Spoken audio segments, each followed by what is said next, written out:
Assalamualaikum warahmatullahi wabarakatuh. Saya Robiah Minta Sena dengan NIM 20103040148. Assalamualaikum warahmatullahi wabarakatuh. Saya Robiah Memuntas Muna dengan NIM 20103040148 akan mempresentasikan tentang teori tentang hukum dan moralitas. Moralitas adalah kualitas dalam perbuatan manusia yang menunjukkan bahwa perbuatan itu benar atau salah, baik atau buruk. Moralitas mencakup pengertian tentang baik buruknya perbuatan manusia. Menurut Kant, moralitas adalah kesesuaian sikap dan perbuatan kita dengan norma hukum batiniah, yaitu apa yang kita pandang sebagai kewajiban itu. Hart mengakui hubungan penting antara hukum dan moralitas dalam hukum kodrat minimum. Kedua aturan ini meski berbeda, sama-sama menuntut hal yang sama, yaitu terpeliharanya kehidupan bersama manusia. Dalam The Concept of Law, Hart menguji 6 alasan lain yang dijadikan dasar untuk menunjukkan adanya hubungan mutlak antara hukum dan moralitas, yaitu kekuasaan dan otoritas, pengaruh moralitas terhadap hukum, interpretasi, kritik hukum, prinsip legalitas dan keadilan, serta validitas hukum dan resistensi. Terdapat 4 pola hubungan hukum dan moral, yaitu 1. Hukum merupakan bagian dari satu sistem ajaran moral.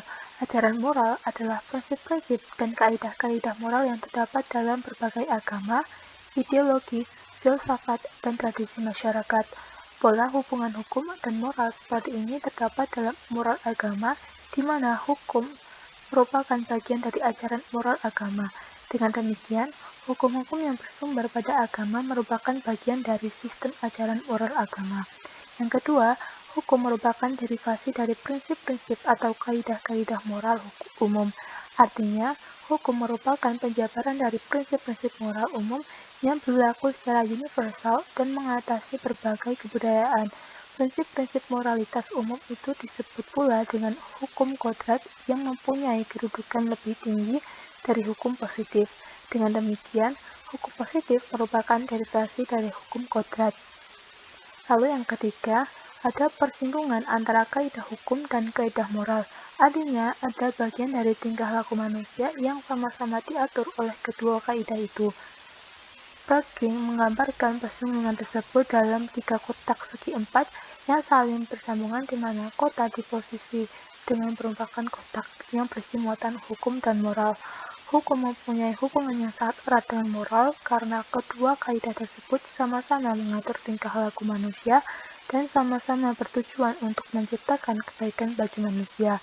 Lalu yang keempat, tidak ada hubungan antara hukum dan moral, karena kedua bidang itu bukan hanya dua hal yang terpisah, tetapi juga dua aspek yang berbeda.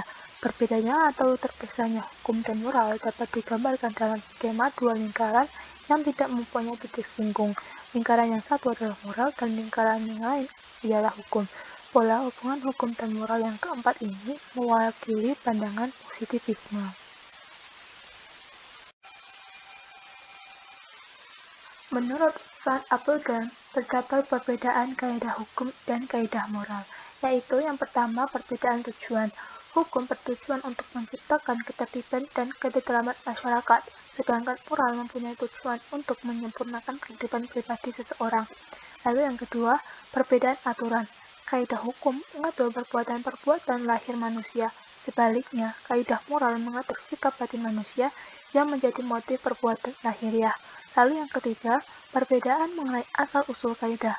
Menurut Immanuel Kant, kaidah hukum bersifat heteronom, sedangkan moral bersifat otonom. Sifat heteronom kaidah hukum mengandung arti bahwa kekuasaan dari luarlah yang memaksakan kehendaknya kepada manusia, yaitu kekuasaan masyarakat atau negara. Orang tunduk kepada hukum karena ada kekuasaan yang memaksa mereka untuk taat tanpa syarat. Sedangkan sifat otonom kaidah moral mengandung arti bahwa perintah moral berdasarkan kehendak seseorang terhadap dirinya sendiri. Lalu yang keempat, perbedaan dalam instrumen penegakannya.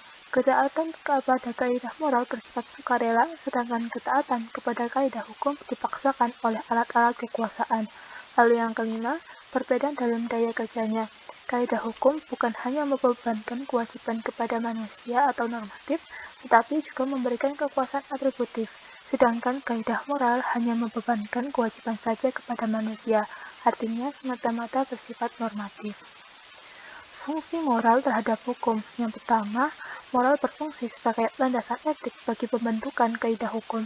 Sebagai landasan etik, nilai-nilai moral menjadi dasar kebijakan untuk membentuk kaidah-kaidah hukum baru dan untuk memperbarui kaidah-kaidah hukum yang sudah tidak sesuai lagi dengan kebutuhan hukum dan tingkat perkembangan masyarakat. Lalu yang kedua, moral merupakan sumber hukum. Artinya, kaidah-kaidah moral dapat menjadi sumber bagi pembentukan kaidah-kaidah hukum. Yang ketiga, moral merupakan sarana untuk menguji atau evaluasi keberadaan kaidah hukum. Apakah suatu kaidah atau aturan sudah memenuhi kualifikasi moralitas untuk disebut sebagai hukum atau belum? Lalu yang keempat, moral menjadikan rujukan justifikasi untuk menyelesaikan kasus-kasus hukum yang tidak ada dasar hukumnya atau tidak jelas dasar hukumnya. Lalu yang kelima, kesadaran moral masyarakat dapat menunjang kepatuhan masyarakat kepada aturan-aturan hukum. Sekian presentasi saya. Wassalamualaikum warahmatullahi wabarakatuh. Sekian presentasi dari saya. Wassalamualaikum warahmatullahi wabarakatuh.